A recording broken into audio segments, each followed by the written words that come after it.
Hello students, welcome to Sawal classes. कैसे हो आप लोग सभी। मेरा नाम है दीपक कुमार, सावल क्लासेस अबोहर से। आज की इस वीडियो के अंदर हम लोग फोर्थ चैप्टर को कंप्लीट करेंगे। उसके न्यूमेरिकल्स लेकर मैं आप लोगों के सामने आया हूं। इसके एमसीक्यू डिस्कस करूंगा, पंजाबी मीडियम में भी और इंग्लिश मीडियम में भी। आपको मीडियम की किसी प्रकार की कोई प्रॉब्लम नहीं आएगी। उम्मीद करता हूँ पिछले 3 लेक्चर्स आप लोगों ने देख लिए होंगे।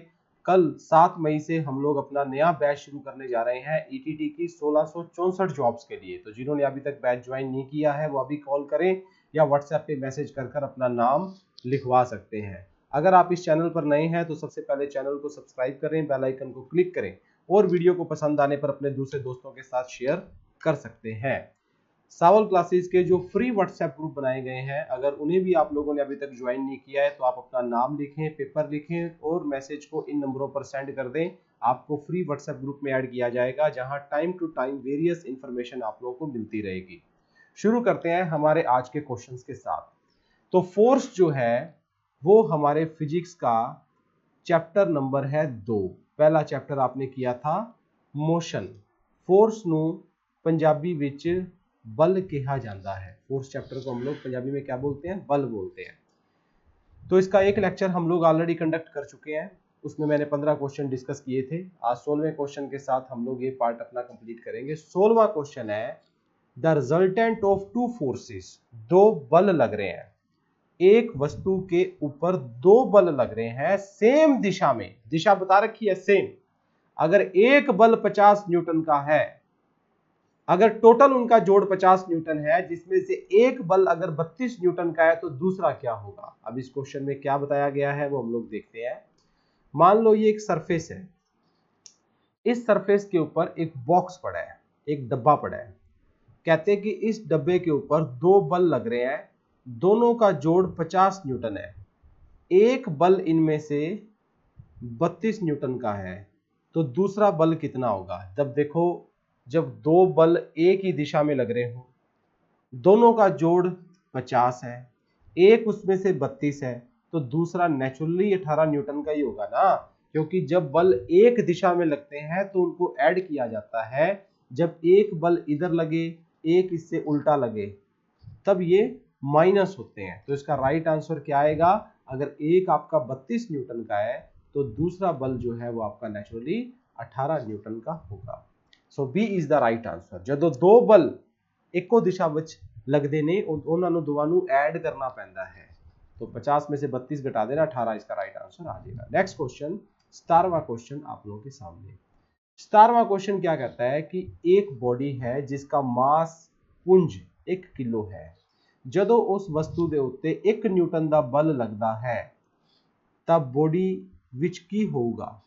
क्या उसकी स्पीड हो जाएगी 1 मीटर प्रति सेकंड, या उसमें एक्सेलरेशन आ जाएगा 1 मीटर प्रति सेकंड स्क्वायर का, या एक्सेलरेशन को प्रवेग कहा जाता है 9.8 मीटर प्रति सेकंड स्क्वायर का आएगा, या एक्सेलरेशन आएगा 1 सेंटीमीटर प्रति सेकंड स्क्वायर का। तो इस न्यूमेरिकल को हम लोग देख लेते हैं। इसमें क्या कहा है, जैसे फोर्स का फार्मूला क्या होता है, मास इनटू एक्सेलरेशन। फोर्स ਨੂੰ बल कहा जाता है, मास ਨੂੰ पुंज, एक्सेलरेशन ਨੂੰ प्रवेग। तो आपको फोर्स बता दी इन्होंने 1 न्यूटन की, मास बता दिया बॉडी का 1 केजी का, एक्सेलरेशन आपने निकालना था तो acceleration is equal to 1 newton बटा 1 किलोग्राम। 1 से 1 कट जाएगा तो 1 नहीं आएगा, एक्सेलरेशन 1 मीटर प्रति सेकंड स्क्वायर आ गया।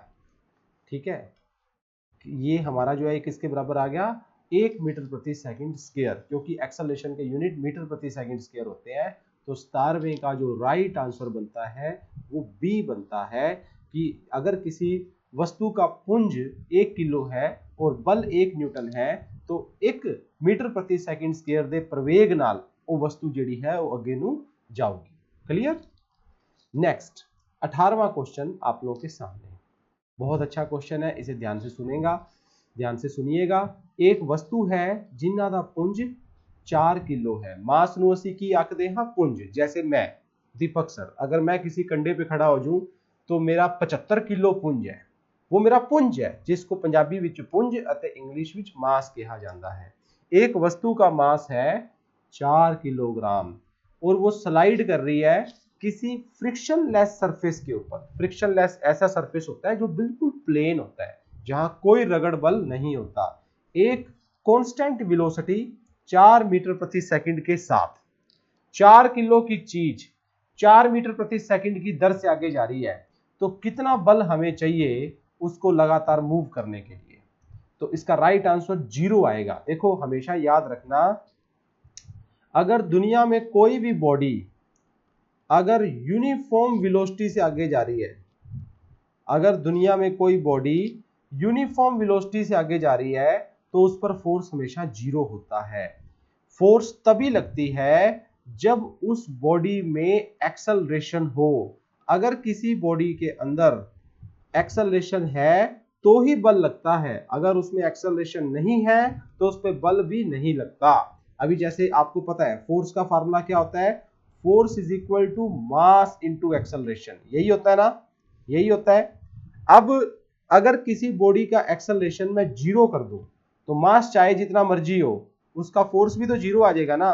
और एक्सेलरेशन 0 कब होता है, जब किसी भी बॉडी की वेलोसिटी जो है वो फिक्स होती है, मतलब यूनिफॉर्म मोशन। ਜਦੋਂ भी कोई वस्तु एक यूनिफॉर्म गति ਦੇ ਨਾਲ, एक यूनिफॉर्म वेग ਦੇ ਨਾਲ ਅੱਗੇ ਵਧੂਗੀ, at that time acceleration is always 0, और एक्सेलरेशन 0 है तो फोर्स 0। तो यहां हमें यही तो बताया था कि बॉडी जो है वो यूनिफॉर्म मोशन में है 4 मीटर प्रति सेकंड में, दैट्स व्हाई उसके ऊपर फोर्स क्या होगी, 0। ठीक, यहां तक बात क्लियर हुई सब स्टूडेंट्स को? चलो बहुत बढ़िया। अब आगे बढ़ते हैं हमारे नेक्स्ट क्वेश्चन की तरफ, 19वां question. The weight of a body is 100 newton. एक वस्तु का वेट 100 न्यूटन है, तो बताओ उसका मास कितना होगा? ग्रेविटी की वैल्यू 10 मीटर प्रति सेकंड स्क्वायर लेनी है। चलो इस क्वेश्चन को अब अच्छे से डिस्कस करते हैं। देखो दो शब्द आप लोगों की जिंदगी में फिजिक्स में आपको देखने को मिलेंगे। पहला शब्द जिसे वेट कहा जाता है, दूसरा शब्द जिसे मास कहा जाता है। वेट ਨੂੰ ਪੰਜਾਬੀ ਵਿੱਚ ਭਾਰ ਕਿਹਾ ਜਾਂਦਾ ਹੈ ਅਤੇ ਪੁੰਜ ਨੂੰ ਪੰਜਾਬੀ ਵਿੱਚ मास ਨੂੰ ਪੰਜਾਬੀ ਵਿੱਚ ਪੁੰਜ ਕਿਹਾ ਜਾਂਦਾ है। वेट को नापने का यूनिट न्यूटन होता है, बल्कि मास को नापने का यूनिट किलोग्राम होता है। मैं जानता हूं आप लोग ऐसे ही बोलते हो कि मेरा वेट 50 किलो है, मेरा वेट 60 किलो है, पर एक्चुअल में वेट किलोग्राम में नहीं होता, वेट होता है न्यूटन में। तो मास क्या होता है? दुनिया की कोई भी वस्तु किस चीज की बनी है उसे मास बोलते हैं। मास क्या होता है? Quantity of matter contain in a body, quantity of matter contain in a body. किसी भी वस्तु, कोई भी वस्तु किस चीज की बनी हुई है वो उसका मास है। अब जैसे मैं हूं, मैं हड्डियों का बना हूं, चमड़ी का बना हूं, खून का बना हूं, इतनी सब चीजों को जोड़ दिया और मेरे को आप कंधे पे बिठा दोगे तो मैं 75 किलो का निकलूंगा, वो मेरा मास है। कोई चीज किस चीज की बनी है वो मास है। और वेट क्या होता है?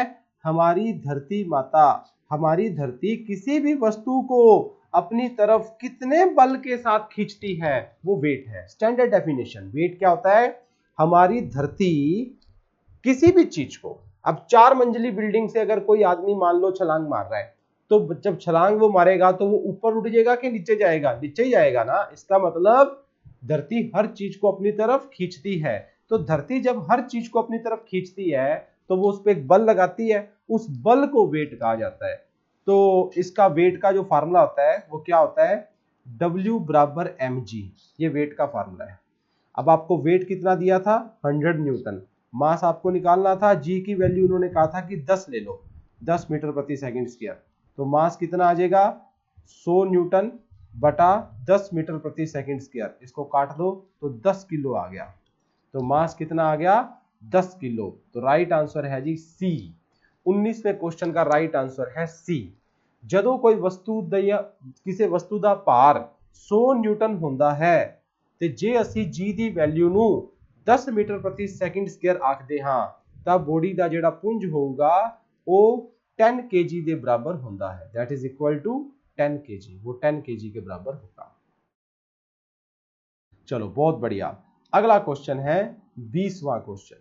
ए रॉकेट, रॉकेट होता है ना आसमान में, आसमान में रॉकेट जाता है। भारत की इंडियन स्पेस रिसर्च ऑर्गेनाइजेशन, हमारे देश की आन बान और शान, जिसे हम लोग इसरो बोलते हैं, इंडियन स्पेस रिसर्च ऑर्गेनाइजेशन, जिसका हेडक्वार्टर बेंगलोर में है, और launch station Satish Dhawan space centre के अंदर है। तो वहां से रॉकेट सारे लॉन्च होते हैं।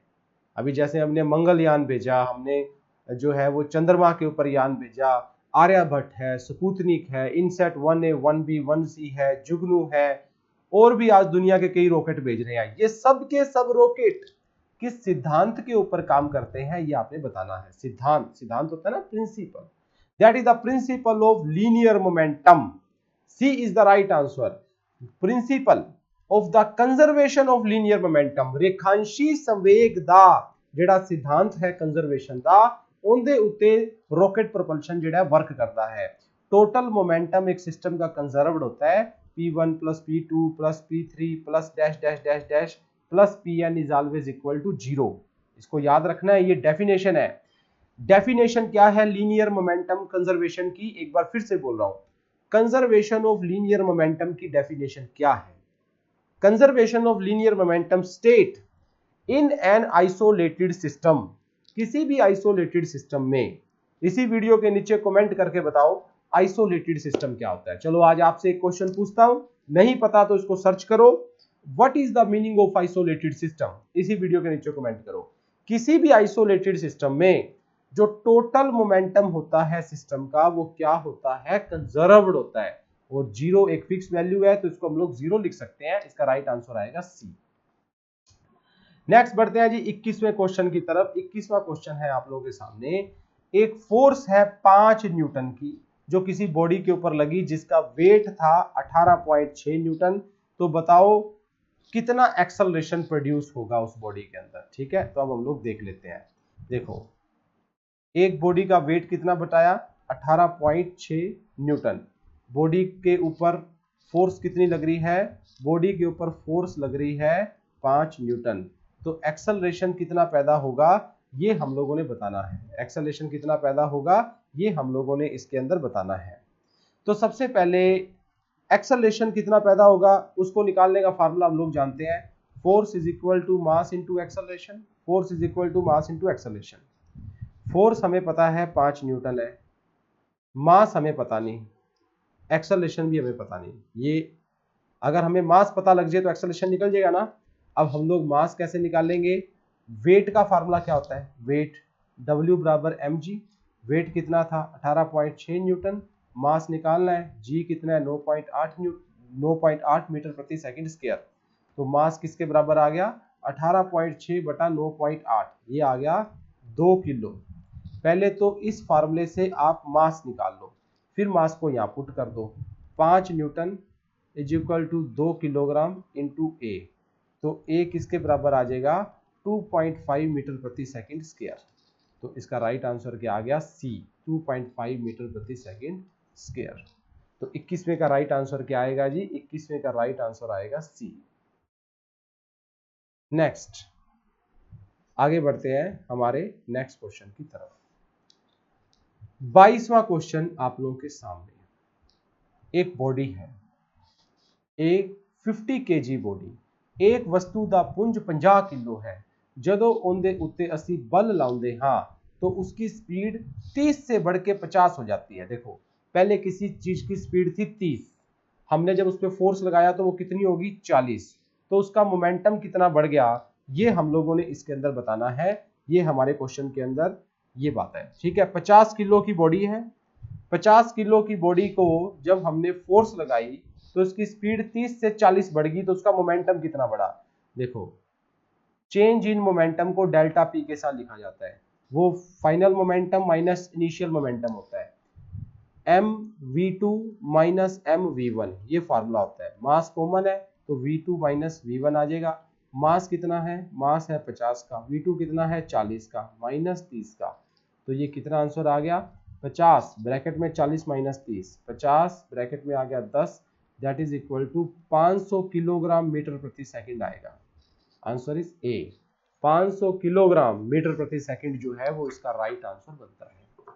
चेंज इन मोमेंटम पूछा था इसने, अगर 30 मीटर प्रति सेकंड की बॉडी, एक बॉडी जो 30 मीटर प्रति सेकंड की स्पीड से जा रही है और अगर वो 40 की स्पीड अटेन कर लेती है तो उसका मोमेंटम कितना बदला, final momentum minus initial momentum, मतलब P2 माइनस P1।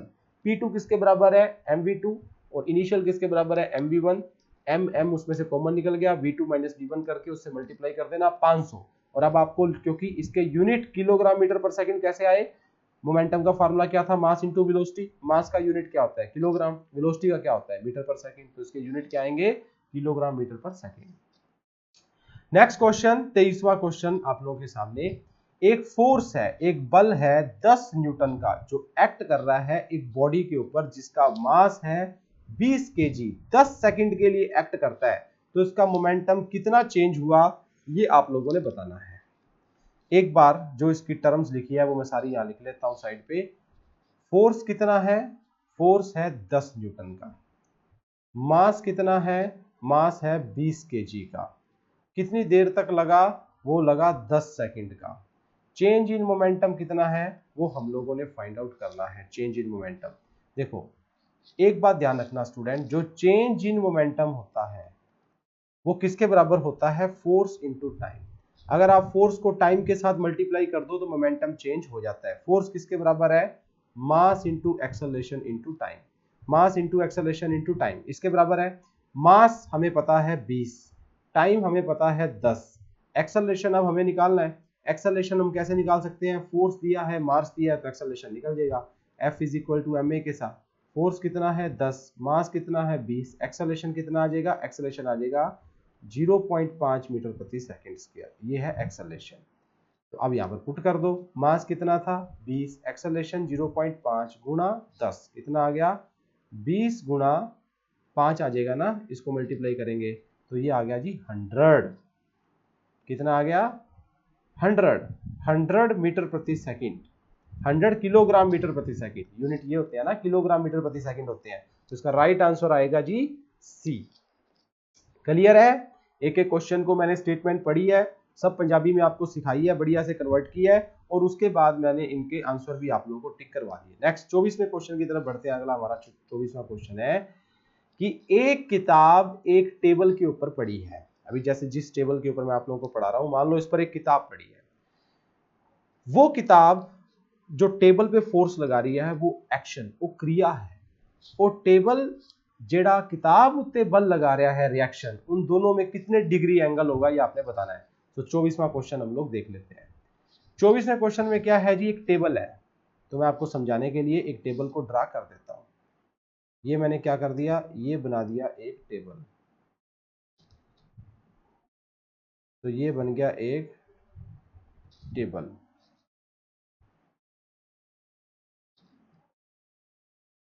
ठीक, ये बन गया एक टेबल।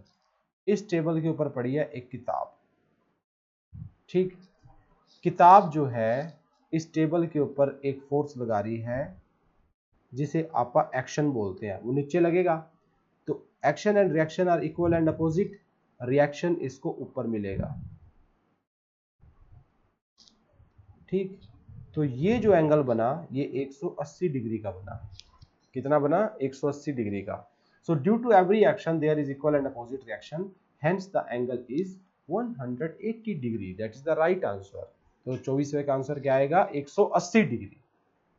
ठीक है जी, बिल्कुल सही चल रहा है एकदम, क्वेश्चन समझ लगा। आगे बढ़ते हैं हमारे 25वें क्वेश्चन की तरफ। आगे जो 25वां क्वेश्चन आप लोगों के सामने है, ये क्या कहता है कि एक शिप जहाज है। अब शिप जहाज पता है आपको बड़े बड़े होते हैं और उनका मास भी बहुत ज्यादा होता है, 2 गुना 10 की पावर 7 किलोग्राम का, वो 25 मीटर की दूरी तय करता है जब उस पर इतना दाकड़ बल लगता है 25 गुना 10 की पावर 5 न्यूटन का, तो शिप के अंदर फाइनल वेलोसिटी क्या आ जाएगी ये आपने बताना है।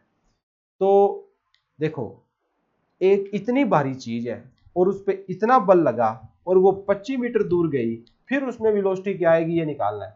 तो velocity v square minus u square is equal to 2as, ये है फाइनल वेलोसिटी जो हमें निकालनी है। पहले तो शिप जहाज रुका ही हुआ था, तो जीरो का स्क्वायर करेंगे, इनिशियल वेलोसिटी जीरो है, 2 गुना एक्सेलरेशन हमें पता नहीं, दूर कितना गया 25 मीटर, फार्मूला क्या बन गया v square is equal to 2 गुना a गुना 25। अब हमें इस जहाज का a निकालना है। a हम लोग कैसे निकालेंगे, force is equal to mass into acceleration, force कितना है 25 गुना 10 की पावर 5 न्यूटन, मास कितना है 2 गुना 10 की पावर 7 किलोग्राम। एक्सेलरेशन निकालना है तो एक्सेलरेशन किसके बराबर आ गया, 25 गुना 10 की पावर 5 न्यूटन बटा 2 गुना 10 की पावर 7 किलोग्राम। 10 की पावर 5 से 10 की पावर 7 काटो तो नीचे 100 बच गया ना। यहाँ क्या आ जाएगा, यहाँ आ जाएगा 25 बटा 2 गुना 100, मतलब कि 10 की पावर 2 बच गया ना, ये एक्सेलरेशन आ गया। तो ये किसके बराबर आएगा देख लेते हैं अभी, ये आ जाएगा 25 बटा 200। एक्सेलरेशन निकालना है तो ये 0.125 मीटर पर सेकंड स्क्वायर के बराबर होता है। ये आ गया, इसको यहाँ पुट कर दो। v का स्क्वायर इज इक्वल टू 2 गुना 0.125 गुना 25, तो 25 दूनी 50 गुना 0.125 v स्क्वायर।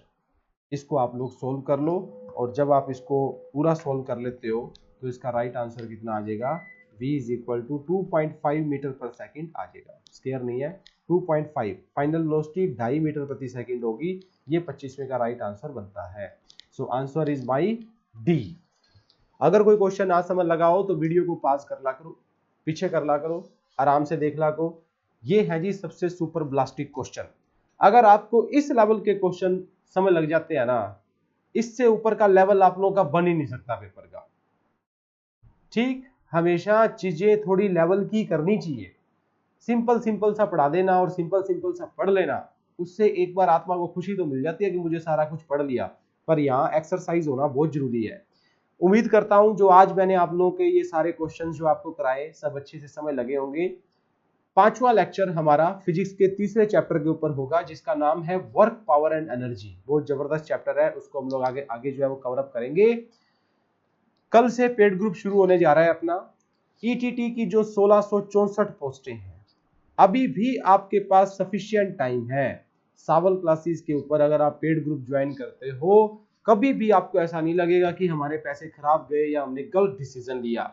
जितने भी स्टूडेंट्स आज तक सावल क्लासेस से पढ़े हैं, उनकी सबकी एक सक्सेसफुल और एक सेटिस्फाइड हिस्ट्री है, जो कि दूसरों को भी रिकमेंड करते हैं ज्वाइन करने के लिए। आपका ये बैच 4 लाइव क्लासेस 3 घंटे रोज चलेगा कम से कम। 7 अलग अलग टीचर्स हैं। पीडीएफ नोट्स मिलेंगे आपको मल्टीपल चॉइस क्वेश्चंस के। थ्योरी के साथ साथ एमसीक्यू प्रैक्टिस आप लोगों की चलेगी। मॉक टेस्ट आपके एंड में होंगे। पूरी की पूरी 6 के 6 सब्जेक्टों की आपकी कंप्लीट प्रिपरेशन इसमें होने वाली है। बेधड़क होकर बैच को ज्वाइन करो। ये 2 नंबर स्क्रीनशॉट ले लो आप लोग, किसी भी नंबर पे कॉल कर लेना। अगर किसी कारणवश कोई फोन ना उठाए क्लास में होने की वजह से, तो हम लोग आपको बैक कॉल करेंगे या आप व्हाट्सएप के ऊपर अपना मैसेज छोड़ देना। तो कैसी लगी आपको आज की वीडियो? आइसोलेटेड सिस्टम क्या होता है वो उसका आंसर आपने जरूर करना है इस वीडियो के नीचे। और थैंक यू वेरी मच। मिलते हैं हमारे नेक्स्ट सेशन के अंदर तीसरे चैप्टर के साथ जिसका नाम है work power and energy. Thank you.